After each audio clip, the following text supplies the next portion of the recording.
বাংলাদেশের চারিদিকে এখন আগুন আর ভাঙচুরের খেলা চলছে, অথবা উৎসব চলছে, অথবা বিক্ষোভ চলছে। যেভাবেই আপনারা ব্যাখ্যা করেন না কেন, ঘটনা সত্য যে যেসব বাড়িঘর ভাঙচুর হয়েছিল দফায় দফায়, যেসব বাড়িঘর আগেই আগুন দেওয়া হয়েছিল, সেখানে আবার নতুন করে আগুন দেওয়া হচ্ছে, নতুন করে ভাঙচুর হচ্ছে। খবর হচ্ছে এবার নেচে গিয়ে জান্নাতি প্যালেসে আগুন দিল ছাত্ররা। সমকালের একটি রিপোর্ট। এটি নাটোরের সাবেক এমপি শফিকুল ইসলাম শিমুলের সেই বিখ্যাত জান্নাতি প্যালেস।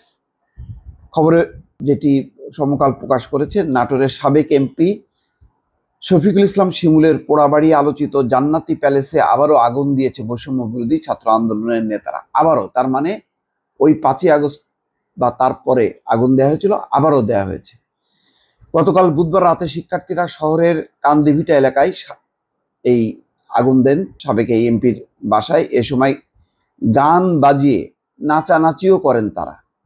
মোট কথা উৎসব। আমি এই জন্য বলছি যে কোথাও কোথাও উৎসব, কোথাও কোথাও ক্ষোভ, কোথাও হেসে খেলে এই ঘটনাগুলো ঘটছে চারিদিকে।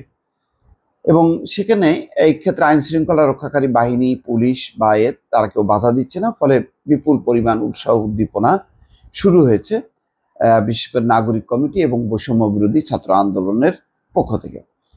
বুধবার রাত 11:30টার দিকে শহরের পুরাতন বাসস্ট্যান্ড এলাকায় জড়ো হন জাতীয় নাগরিক কমিটি এবং বৈষম্য বিরোধী ছাত্র আন্দোলনের নেতাকর্মীরা।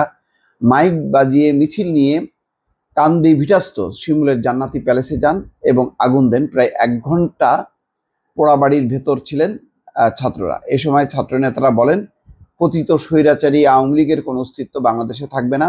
গত 5ই আগস্ট শেখ হাসিনা সরকারের পতনের পর বিক্ষুব্ধ জনতা শিমুলের বাড়ি ভাঙচুর সহ অগ্নিসংযোগ করে। এরপর থেকে বাড়িটি মানে পোড়া বাড়ি বা পরিত্যক্ত বাড়িতে এটা আসলে পরিণত হয়। নাটোরের বৈষম্য বিরোধী ছাত্র আন্দোলনের মুখ্য সংগঠক আব্দুস সামাদ শিশির বলেন, রাজধানীর ধানমন্ডির 32 নম্বর বুলডোজার কর্মসূচিকে কেন্দ্র করে নাটোরেও আমরা সাবেক এমপি শফিকুল ইসলাম শিমুলের বাসায় ভাঙচুর এবং আগুন দিয়েছি। আওয়ামী লীগের দোসরদের কোনো স্থাপনা আমরা এই বাংলার মাটিতে রাখবো না।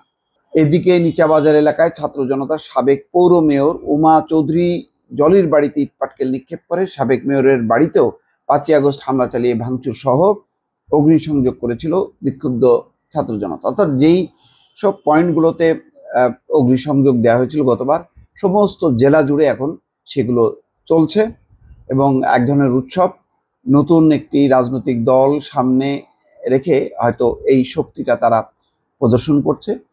আর এর সূত্রপাত হয়েছে 5ই ফেব্রুয়ারি গতকাল রাত 9টায় শেখ হাসিনা ছাত্রদের উদ্দেশ্যে যে ভাষণ দিয়েছেন, সেই ভাষণের প্রতিক্রিয়ায় এই ইস্যুটাকে ঘিরেই চলছে সারা দেশে এখন আগুন এবং ভাঙচুরের একটি মহড়া। ওসি মাহবুর রহমান বলেন, খবর পেয়েছি সেখানে বৈষম্য বিরোধী ছাত্রসহ অন্যরা ছিলেন। বাড়িটিতে তো কিছুই ছিল না। ছাত্র জনতা বাড়িটিতে ডিজে পার্টি করেছে বলে শুনেছি। 5ই আগস্ট শেখ হাসিনা সরকারের পতনের পর বিক্ষুব্ধ জনতা হামলা চালিয়ে শিমুলের বাড়ি ভাঙচুর সহ অগ্নিসংযোগ করে।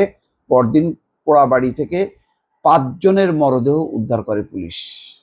তার মানে ওই সময় অগ্নিসংযোগের ঘটনায় 5 জন মারাও গিয়েছিল। তারা কারা? তারা কি আওয়ামী লীগের নাকি বিক্ষুব্ধ জনতা এমনভাবে আগুন ধরেছিল যে তারা বের হতে পারেনি?